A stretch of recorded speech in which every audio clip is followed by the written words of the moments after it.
Bismillah. Innal hamdalillah hamdan katsiran thayyiban mubarakan fih. Wa asyhadu an la ilaha illallah wahdahu la syarikalah. Wa asyhadu anna Muhammadan abduhu wa rasuluh. Amma ba'du. Alhamdulillah, pada kesempatan hari ini ba'dal asr, hari Kamis 29 Agustus 2024, kita lanjutkan kajian di Fakultas Ilmi Lughatil Arabiyah dalam pembahasan kitab Al-Fawaqih Asy-Syahiyah, syarah dari Matan Al-Ajrumiyah. Maka pada ucapan penulis bil wad'i, maka ini adalah syarat yang keempat. Hada syartu rabi' minal kalam. Maka ini adalah syarat yang keempat dari al-kalam atau al-jumlah al-mufidah. Wal murad bihi fahuwal wad'ul arabi, ay ju'ila lafdu dalilan ala makna wafkil isti'mal arabi. Bahwa maknanya yang keempat syaratnya adalah al-kalam fahuwa bil wad'il arabi, maka maknanya adalah dijadikan dia itu sebagai pendalilan, digunakan dalam bahasa Arab. Misalu dzalik, masalan kalafzi Muhammadun fa innahu lafdu arabi, maka dia lafadznya lafadz arabi. Wa kadzalika wad'uhul arabi, dijadikan oleh Arab dalan ala makna, menunjukkan pada makna. Wa huwa syakhsun audatu wad'un alaiha lafadz Muhammadin, maka dia adalah seseorang yang mana dinamakan dengan bahasa Arab bernama Muhammad. Hada huwal murad biwad'il arabi. Nadribul misal aisyai, masalan masjid. Fa masjid kadalik lafadz wudi'a bimakna al-arabi, ay bimakna makan li sujud, makan lil ibadah wa ghairu dhalik. Wa hada huwal asl wad'il arabi, ay ju'ila dalilan bilughatil arabiyah, dijadikan pendalilan dari bahasa Arab. Wa maknal wa'dul arabi qad rubama huwa asluhu minal arab, bisa jadi dia asalnya dari Arab seperti Muhammad, masjid, ini asalnya dari Arab. Au rubama laisa minal arab fil asl, walakin madkhulun fi lughatil arabiyyah wa yustahdamu katsiran inda alsinatil arab fasara wad'iyan. Ini jenis yang kedua. Kalau tadi jenis yang pertama dia asalnya memang dari Arab, seperti Muhammad, nama untuk seseorang dari Arab. Seperti Nabi kita nama Arab asli. Dan juga tadi masjid, dan juga Alkitab, dan yang lainnya dari nama-nama Al-Quran. Namun bisa dijadikan wad'il arabi bukan asalnya dari Arab, namun karena banyak dipergunakan di bahasa Arab, dijadikan dia bahasa serapan dari Arab. Padahal asalnya bukan dari Arab. Wa hada katsir fil Qur'an. Dan perkara seperti ini banyak di Al-Quran. Padahal Al-Quran diturunkan dengan bahasa Arab. Seperti di mukadimah yang telah kita lalui. Bilisanin arabiyyin mubin. Inna anzalnahu Qur'anan arabiyyan. Maka Al-Quran disebutkan di dalamnya menggunakan bahasa Arab. Namun di sana ada bahasa-bahasa yang asalnya bukan Arab, maka akhirnya dijadikan sebagai bahasa Arab, tapi bahasa Arab serapan namun sudah dianggap sebagai bahasa Arab. Wa mithalu dzalik, nama-nama dari orang-orang terdahulu yang diambil dari bukan bahasa Arab. Contohnya Maryam. Maka Maryam bukan bahasa Arab, laisal arabi asli. Walakin fil Qur'an yaqulu ta'ala kam bal minas surah Maryam. Wa kam minal ayah wa qaulihim ala Maryama buhtanan azima ala Maryama. Fadukira huna Maryam. Wa mithalun akhar minal anbiya Ibrahim wa Ismail. Kama qala ta'ala mathalan wattakhadhu mim maqami Ibrahima musalla wa ahidna ila Ibrahima wa Ismaila an tahhira baitiya lit-taifin wal akifin wa ruk'is sujud. Maka di ayat ini pun disebutkan nama Ibrahim wa Ismail. Maka di sini kesimpulannya Maryam, Ibrahim, Ismail min lugatil a'jamiyah, dari bahasa Ajami. Makna Ajami ay laisa Arabi, bukan bahasa Arab, tetapi dari bahasa orang-orang selain Arab, dari orang Ibrani. Walakin ustukhdima fil Qur'an, tetapi dipergunakan di dalam Al-Qur'an, wal Qur'an nuzila bilugatil Arabiyah. Kama marra ma'ana ala qalbika litakuna minal mungdirin bilisanin arabiyyin mubin. Kami turunkan Al-Qur'an ke dadamu wahai Muhammad agar kamu menjadi penyeru dengan apa? Bilisanin arabiyyin mubin, dengan bahasa Arab yang fushah. Maka Al-Quran diturunkan dengan bahasa Arab yang fushah dan ada padanya nama-nama ajam, Ibrahim, Ismail, Maryam.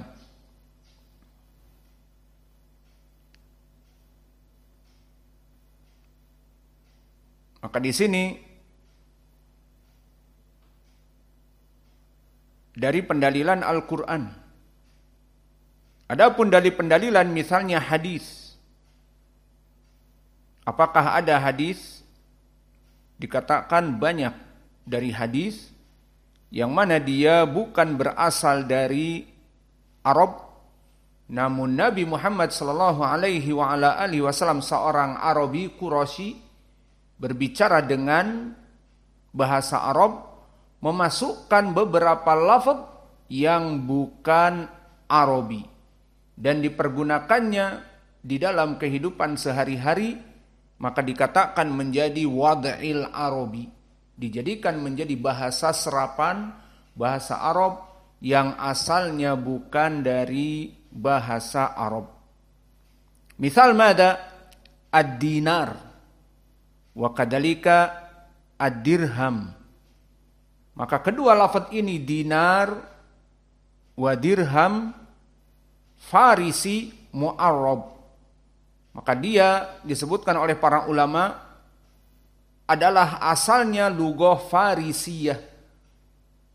Bukan dari Arab, tetapi dari Persia. Dan Persia, Iran sekarang, bahasanya bukan Arab. Namun, dipergunakan oleh Nabi di kehidupan sehari-hari bersama para sahabatnya dengan bahasa Arab. Maka dikatakan oleh para ulama Farisi mu'arrab. Maka dia adalah lughah dari Persia yang dijadikan menjadi bahasa Arab serapan. Maka berapa banyak dari hadis-hadis dipergunakan oleh Nabi seorang Arabi yang lisannya Arab menyebutkan dinar, menyebutkan dirham. Contohnya seperti hadis yang datang diriwayatkan oleh Imam Al-Bukhari dari Abi Hurairah.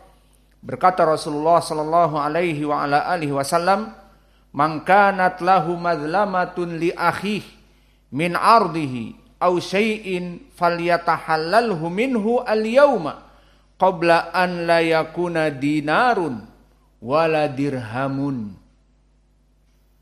In kana lahu amalun shalih ukhida minhu biqadri madlamatihi wa in lam yakun lahu hasanatun ukhidha min sayyi'at sahibihi fahumila alaih.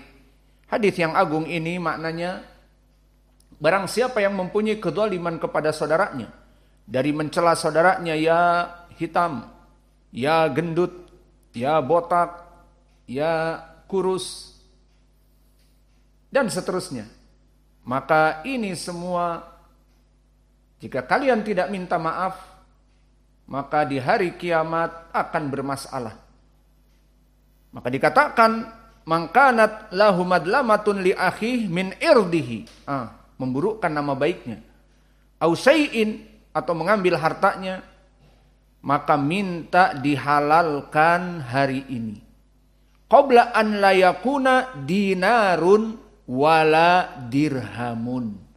Sebelum di hari kiamat kelak yang mana dinar dan dirham tidak bermanfaat bagi manusia pada saat itu. Jika diberikan dirham dan dinar tidak mau, karena pada saat itu bermain-main padanya amal-amal soleh. Maka tidak ada lagi dinar dan dirham, tetapi amal-amal soleh yang dijadikan sebagai pundi-pundi pertukaran. Maka barang siapa yang mendolimi di dunia dan belum minta taubat, kelak di hari kiamat dia akan mengadu, ya Rob, dia bilang aku hitam. Ya Rob, dia bilang aku tinggi bagaikan tiang listrik. Ya Rob, dia bilang aku kurus. Ya Rob, dia bilang aku gemuk, bundar, botak lagi. Maka aku tidak terima ya Rob. Maka di hari kiamat akan menuai badai. Siapa menabur angin, dia akan menuai badai. Dengan apa?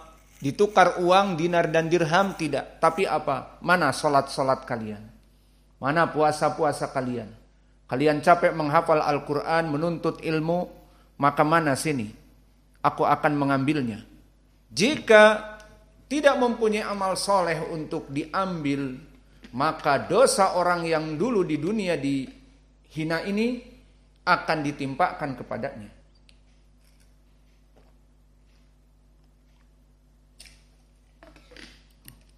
Maka ini dari makna hadis yang agung. Maka wajah pendalilannya dari segi lughah. Dinarun wa dirhamun, yang mana dia asalnya bukan dari Arab, namun sudah dianggap Arabi. Kenapa? Karena istiqmal Nabi dan para sahabatnya yang merupakan dari Arab dipakai dalam kehidupan dan bahkan dipakai di lafaz hadis yang dihafal oleh para sahabat. Dan hadisnya muttafaqun alaih ataupun sahih. Misalun akhar lafaz dibaj. Dibaj, da ya ba alif jim, dibaj. Yang mana dibaj adalah disebutkan di Qomus Lisanul Arab dan Mukhtarus Sihah dan yang lainnya. Dibaj adalah asyab al-mutakhidah minal ibrism wa huwa farisi mu'arrab. Maka dibaj diambil dari bahasa orang Paris. Bukan Paris Prancis, tapi Farisi maknanya Persia. Maka di sini dia adalah pakaian kebesaran yang dinamakan dengan dibaj, pakaian dari orang-orang Persia, bukan dari orang Arab. Namun sudah terbiasa Arab menggunakan bahasa ini karena pakaian ini tersebar ke dunia dan dibeli oleh Al-Arab, dan Al-Arab memanggilnya dibaj, dibaj. Maka akhirnya jadilah lafaz dibaj untuk pakaian khusus. Maka pendalilannya hadis yang diriwayatkan oleh Imam Al-Bukhari, arsala ilaihi Umar an-Nabi sallallahu alaihi wa ala alihi wasallam bi jubbati dibajin fa aqbala biha Umar. Bahwa Nabi Muhammad sallallahu alaihi wasallam mengirim kepada Umar jubbah dibaj. Jubbati bi jubbati dibajin. Dengan jubah yang dibaj. Ini dia kalimat dibaj, dia adalah pakaian khusus asalnya dari Persia. Fa'aqbala biha Umar, kemudian Umar menerimanya.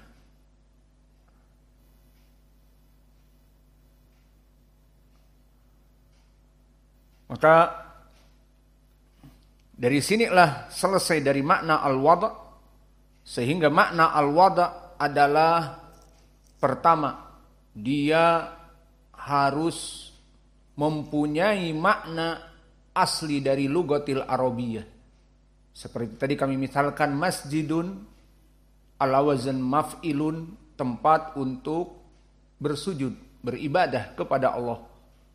Ataupun Muhammadun, nama bagi seorang laki-laki dari Arab. Ini contoh dari wad'i al-Arabi. Dijadikan lafaz ini mempunyai makna Arab. Atau asalnya bukan dari Arab, namun sudah banyak dipergunakan di bahasa Arab dalam kehidupan sehari mereka. Maka di sini contohnya dibaj. Maka Nabi mengirim kepada Umar bijubbati dibajin, disebutkan dengan dibaj, dan dia adalah asalnya bahasa Persia, dijadikan menjadi bahasa Arab. Dan kemudian dinar dan dirham di hadis yang telah kita bahas tadi, maka dinar dan dirham dipergunakan oleh Nabi dengan bahasa Arab. Maka di sini selesai dari permasalahan syarat yang keempat, maka terbagi menjadi dua, ada wad'il Arabi yang asli dan ada wad'il Arabi yang bukan asli. Dan ini pun dalam berbagai bahasa tidak suci. Dalam segala bahasa dia itu harus dari asal bahasa tersebut. Seperti sekarang kemasukan bahasa Arab dari dibaj, dinar, dirham, yang semuanya bukan dari Arab, dari Faris. Itu di zaman dulu. Dan di zaman now banyak pengaruh dari Inggris misalnya. Maka banyak dari orang-orang Arab menyebutkan dengan misalnya komputer. Meskipun mereka menyebutnya hasub juga. Namun yang menjadi poin, kalimat komputer dipergunakan di dalam kehidupan Arab sehari-hari. Maka kita katakan komputer, dia adalah hasub dan dia adalah komputer yang berbahasa Inggris ini dipergunakan sehari-hari. Dan begitu pun laptop, bahasa Inggrisnya laptop, bahasa Arabnya laptub. Tidak bisa menyebut pak Arab top, tapi tub. YouTube, laptop. Maka top dibaca dengan tub. Tidak bisa membaca p seperti Paris jadi baris. Pentolun menjadi bantolun. Maka begitu pun laptop menjadi laptop. Namun yang menjadi poin, laptop, komputer, dan juga telepon yang menjadi hatif, namun yang masyhur seperti itu. Dan juga television, mereka menyebutnya tilfaz, dari television. Alhasil seperti ini juga adalah dari lugah Arabi yang serapan. Adapun di bahasa Indonesia pun seperti itu. Berapa banyak di Indonesia bahasa-bahasa serapan, terutama yang akhirnya or, ikut bahasa Inggris. Gladiator, kolektor, dan yang lainnya.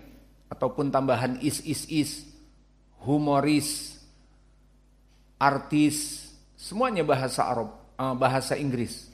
Dimasukkan kepada bahasa Indonesia. Ini menjadi bukti bahwa kehidupan manusia di dalam berbicara membutuhkan berbagai bahasa. Sehingga di sini yang diinginkan dengan pembahasan kita wad'il Arabi terbagi menjadi dua.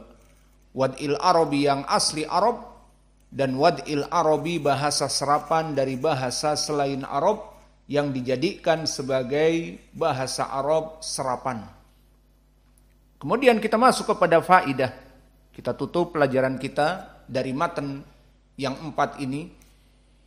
Jika dikatakan kepada kita idza qila lana anna Abdullah Muhammad ibni Daud As-Sanhaji, bahwa Abu Abdillah Muhammad ibni Daud As-Sanhaji yang ma'ruf dengan Ibnu Al-Ajrum menyebutkan 4 syurut untuk kalam. Al-kalamu huwa al-lafdu al-murakkabu al-mufidu bil wad'i. Dan Al-Hariri di Mulhatil I'rab yang merupakan matan juga dari Lughatil Arabiyah ditulis oleh Al-Hariri. Dan dia menyebutkan matannya dalam keadaan syair. Tidak seperti Ibnu Al-Ajrum dinamakan nasr, ucapan biasa. Namun Al-Hariri menyebutnya seperti syair, maka disebutkan syaratnya itu ada satu saja. Maka dia katakan haddul kalami ma'afadal mustami' nahu sa'a zaidun wa amru muttabi'. Ini dia yang akan kita permasalahkan di sini. Kemudian Ibnu Malik, yang mana dia mempunyai kitab yang masyhur Alfiyah Ibnu Malik, berisi 1000 syair yang menjelaskan tentang lughah Arabiyah. Maka disebutkan oleh Ibnu Malik fi Alfiyatih dari 2 syarat tentang al-kalam. Apa itu? Kalamuna lafdun mufidun kastakim. Bahwa kalam ataupun al-jumlah al-mufidah itu 2 syarat saja. Apa? Lafdun dan mufidun. Dicontohkan kastakim, seperti istaqim. Istaqim fi'lun amr, maknanya istaqim anta. Maka di sini terdapat lafaz yang mufid. Lalu bagaimana Ibnu Al-Ajrum di dalam matan Al-Ajrumiyah menyebutkan 4. Padahal ulama sebelumnya seperti Al-Hariri yang hidup sebelum Ibnu Malik di tahun 516 Hijriah dan seterusnya Ibnu Malik di tahun 672 yang hidup sebelum Ibnu Al-Ajrum, mereka hanya menyebutkan syarat-syaratnya itu dengan tidak menyebut 4. Maka bagaimana jawabnya? Maka jawabnya Arrafal Hariri wa Ibnu Malik al-kalam bisyi'r. Bahwa Al-Hariri dan Ibnu Malik menyebutkan al-kalam dengan bait syair. Maka yang diinginkan di dalam bait syair itu keduanya dalam keadaan ikhtisar. Apa makna ikhtisar? Ringkas, padat, dan jelas. Agar apa? Likai yakunu sahlan lil hifdz. Untuk dimudahkan dihafal. Maka kalau membuat syair panjang, lama, susah untuk dihafal.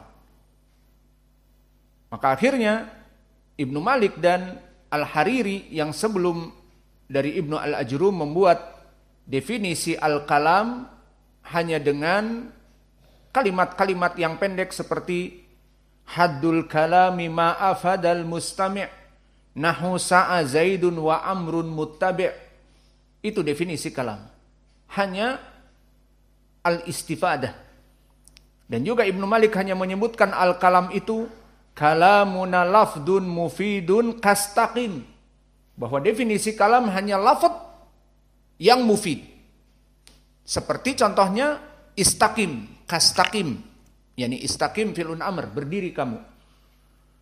Maka jawabnya tadi, Al-Hariri dan Ibnu Malik membuat syair yang mana syair menginginkan keduanya untuk ikhtisar dan mudah dihafal. Adapun Ibnu Al-Ajrum di dalam matan Al-Ajrumiyah, maka ucapannya mansur. Fakalamuhu mansur atau nasr. Apa makna nasr atau mansur? Maknanya ghairu syi'rin, bukan berbentuk syair. Maka kalau begitu tidak ada ikhtisar. Maka kalamnya harus jelas. Maka ucapan Ibnu Malik contohnya lafdun mufidun. Maka di sini memberikan takkid al-lafd an kulli ma hasala bihi at-tafahum wa laysa bilafd kal kitabah wal isyarah dan yang lainnya. Maka ini yang diinginkan dengan lafd. Dan yang diinginkan dengan mufid juga memberikan makna al-kalam tidaklah mufidan kecuali harus tarkib dan harus al-wada' al-arabi. Maka di sini kita mengetahui bahwa makna yang diinginkan oleh Ibnu Malik disebutkan definisi kalam lafdun mufidun, mana at-tarkib dan mana syarat al-wada' seperti yang disebutkan oleh Ibnu Al-Ajrum. Maka di sini terkandung makna bahwa tidaklah kalam menjadi mufid, menjadi jumlah al-mufidah, kecuali dia itu harus at-tarkib, tersusun dari kalimat-kalimat. Dan harus juga ala wad'il arabi. Maka di sini kita mengetahui ucapan Ibnu Al-Ajrum dari al-kalamu syaratnya harus 4, lafdu, al-mufidu, at-tarkibu dan juga wad'il arabi, itu sama seperti ucapan Ibnu Malik di dalam matanya di saat menyebutkan kalamuna lafdun mufidun kastakim. Maka tidak ada bedanya. Mana buktinya? Kalimat kastakim. Maka pertama dia kastakim lafd. Yang kedua tarkib istaqim, maka dia adalah fi'lun amr, tarkibnya takdiruhu istaqim anta. Seperti ijlis anta, maka istaqim anta. Maka di sini terpenuhi syarat at-tarkib dan wad'il arabi. Istaqim bimakna berdirilah kamu menurut bahasa Arab dalam keadaan berdiri, maknanya adalah istaqim. Maka ini jawaban kita, tidak ada permasalahan dengan ucapan Ibnu Malik di dalam matan yang hanya menyebutkan 2 syarat. Kalamuna, bahwa kalam kami itu lafdun mufidun kastakim, maka mana al-wada' dan mana at-tarkib? Maka di sini maknanya al-mufid tidaklah kecuali harus tarkib, tersusun dari kalimat-kalimat, dan wad'il arabi maknanya sesuai makna Arab. Ini jawaban kita kepada syair dari Ibnu Malik. Lalu bagaimana dengan syair yang ditulis oleh Al-Hariri? Haddul kalami ma afadal mustami'. Ini ucapan Al-Hariri pada definisi kalam. Haddul kalami, definisi kalam, ma afadal mustami', apa-apa yang memberikan faidah kepada yang mendengar. Maka dikatakan oleh kita sekarang, ini pun tidak berbeda. Walau lam yufid, walau lam yuqayyad bil lafz fi ta'rif, walakin qayyadahu fi mithal, maka meskipun di dalam definisi tidak disebutkan dengan lafz al-murakkab, al-mufid disebutkan, afad al-mustami' dan al-wada'. Maka 3 perkara tidak disebutkan, al-lafz, wa tarkib, wal wada'. Kita katakan meskipun di definisi hanya disebutkan ma'afadal mustami', memberikan faidah, maka hanya 1 syarat seperti al-kalam huwa al-lafdu al-murakkab al-mufid. Hanya mufid saja yang disebutkan. Lalu mana al-lafz wal murakkab wal wada'? maka kita katakan meskipun dia hanya menyebutkan haddul kalam ma'afadal mustami', namun diberikan contoh nahu sa'a Zaidun wa amrun muttabi'. Maka afadal mustami', maka di sini sama dengan lafaz Ibnu Al-Ajrum al-mufid. Lalu bagaimana dengan misal yang disebutkan oleh Al-Hariri, nahwu sa'a Zaidun wa amrun muttabi', maka di sini ada tarkib sa'a Zaidun fi'il wa fa'il. Sa'a fi'lun madi, Zaidun fa'iluhu, wa amrun muttabi'un mubtada wa khobar. Amrun mubtada, muttabi'un khobar. Maka di sini menunjukkan kepada syarat apa? At-tarkib. Maka sama saja. Dan juga lafaz sa'a fi'lun madi, lafaznya keluar dari lisan talaffuz dengan huruf hijaiyah. Sa'a, sin, ain, dan ya. Sa'a, yas'a, Zaidun, dari lafaz Arabi. Maka terpenuhi syarat-syaratnya dari misal ini, bahwa ala wad'i al-Arabi juga syarat yang keempat, di mana makna sa'a maknanya berjalan di lugatil Arabiyah, dan Zaidun nama untuk Zaid, dan Amrun nama untuk Amr, lugah Arab, dan muttaba juga bahasa Arab. Maka semuanya sa'a Zaidun wa Amrun muttaba, misal yang disebutkan oleh Al-Hariri masuk kepada syarat yang disebutkan at-tarkib, sa'a Zaidun fi'il wa fa'il, juga Amrun muttaba, mubtada dan khobar, tarkib, tersusun dari dua kalimat.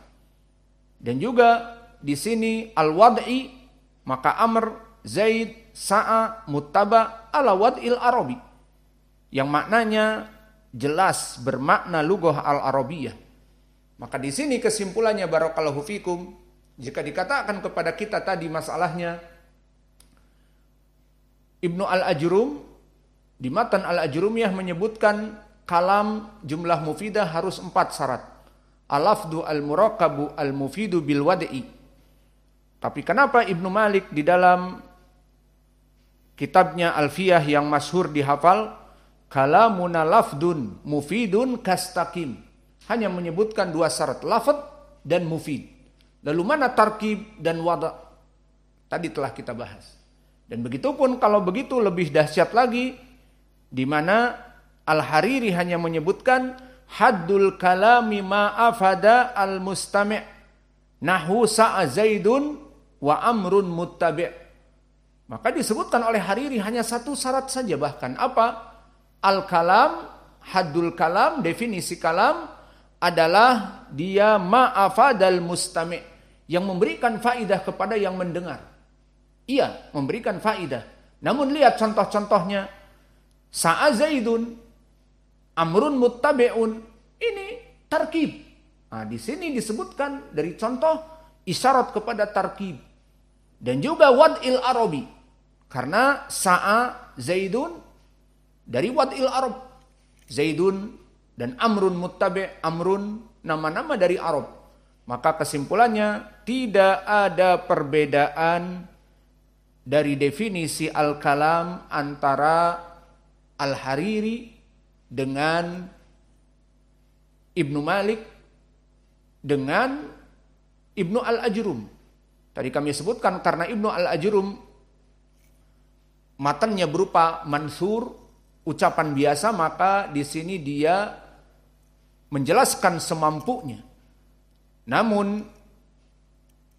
Ibnu Malik dan Al-Hariri yang mana merupakan keduanya memberikan pelajaran nahwi dari segi syair, maka diinginkan lafaz-lafaz syair pendek untuk mudah dihafal. Sehingga di sini seakan-akan disyaratkan hanya 1, seperti Al-Hariri, haddul kalam ma'afadal mustami'. Definisi kalam memberikan faidah. Seakan-akan hanya mufid saja. Mana al-lafaz, mana al-murakkab, mana al-wada'.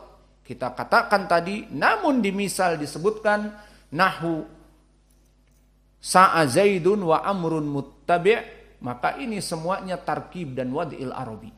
Dan begitupun Ibnu Malik mengatakan di dalam lafadznya, kalamuna lafdun mufidun kastaqim. Hanya 2 syarat. Kalamuna, bahwa definisi kalam bagi kami lafdun mufidun. Lafadz yang memberikan faidah. Lalu mana at-tarkib? Seperti syarat disebutkan Ibnu Al-Ajrum di matan yang kita hafal, al-lafdz al-murakkab. Mana murakkab? Al-mufid sudah sama. Al-wada'. Nah, tinggal murakkab dan wada' mana? Di dalam contoh kastaqim. Maka istaqim di sini ada tarkib. Tarkib yang takdirnya istaqim anta. Dan begitupun istaqim ala wad'il arabi bimakna bangunlah kamu. Maka inilah yang bisa kita berikan dari pelajaran kita hari ini. Wa naktafi ila huna wa jazakumullahu khaira wa barakallahu fi ilmikum. Subhanakallahumma